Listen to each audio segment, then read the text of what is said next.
Stop scrolling and look at how this gold ring completely pops off a deep blue background. In this video, I'm going to show you how to take a luxury product, build a 3D bar completely from scratch in Photoshop, and use precise lighting vectors to make your metals look insanely premium. Let's create a tunnel tutorial. So on your Photoshop home screen, you go ahead to add a new file. Then you follow these dimensions you are currently seeing on the screen. I'll work with pixels. So you follow these dimensions closely.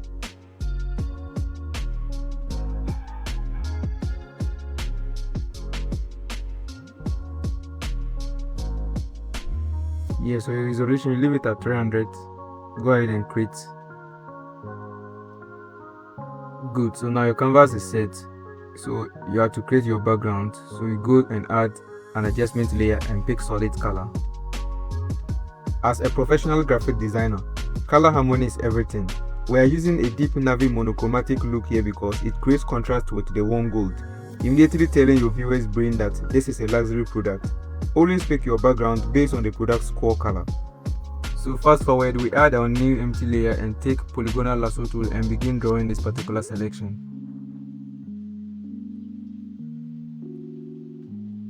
Good, so once you are done with the selection, you go to your color palette and select this dark blue color. Once you are done with your color, you click OK, and then with your brush tool, you brush on the selection. Good, so once you are done brushing on the selection, you deselect it. The shortcut is Ctrl+D. Now again, on top of that layer, you add empty layer again. Now you take your polygonal lasso tool again and draw this particular selection. Once you are done, you take your color palette and select this bright blue color, almost white color, and brush it on the selection. Once you are done, you make a clipping mask of it by hitting alternate plus a click on that layer. Once you are done, you deselect it.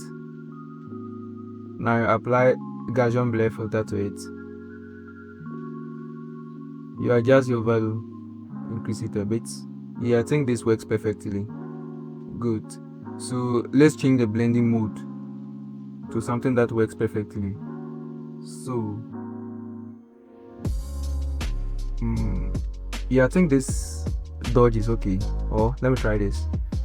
Nah, the color dodge is okay. Good. Once you are done, you add another empty layer on top of it. As usual, you create a clipping mask. Now with your polygonal lasso tool, you draw this selection at the edge of it. Now still with your bright color selected, you brush on the selection. You can see that after brushing, it doesn't brush outside the first layer because you've clipped it. That is the essence of clipping. Once you are done brushing, you deselect it, apply Gaussian blur filter to it. You adjust your value till you feel like the reflection is okay, and then you hit OK. Good, you add another empty layer again on top of it. Create a clipping mask of it. And now with your polygonal lasso tool, you draw this selection at the other edge of it.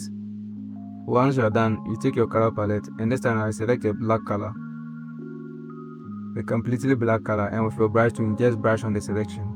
Once you are done, you deselect it as usual. Now apply Gaussian blur filter to it. As usual, you always adjust the value till it works perfectly with what you are dealing with.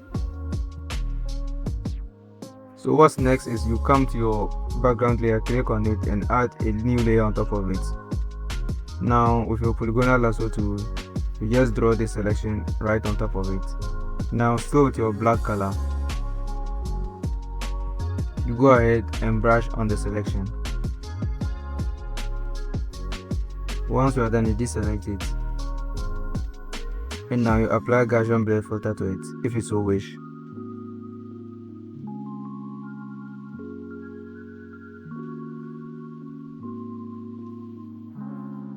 Good. So now that your stage is complete, you import your main product assets. This product is currently free in the description, you can check it out and also make sure you design. So once you place it very well, you make a duplicate of it by hitting Ctrl+G or passing through this.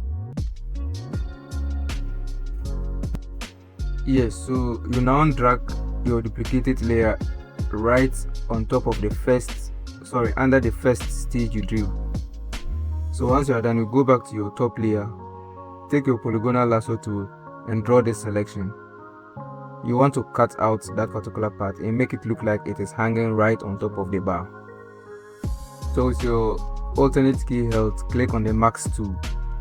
Yes, so on top of that layer, you add a new empty layer, create a clipping mask of it, and with your polygonal lasso tool selected, you make sure you draw this on top of the ring.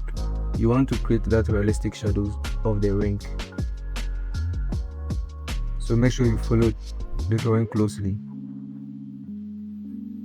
So once you are done, you take your black color and brush on it. If you are finding this shadow technique helpful for your freelancing or personal projects, smash that subscribe button. I drop clean, fast-paced breakdowns like this every single week.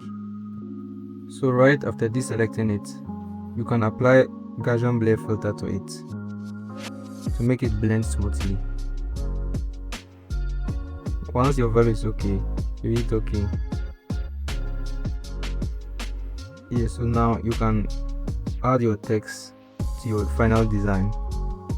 So I'm going to write something similar to this. Something like this is okay. Then I'll write something like designed by Richmond Visuals. So once you are done, you can select the type of font style you want. Yeah, mine, I don't know, but this works perfectly for me. So as usual, with the help of your control button, you can click on the two layers and align them right on top of that's where you can find the align. Yeah, I think this is okay. And that is how you design a premium jewelry advertisement. The assets for this project are completely free to download in the description below. If you want to take your product manipulation skills even further and learn how to hang products dynamically on a 3D bar, click right here to watch my vibrant headphone poster tutorial next. See you there.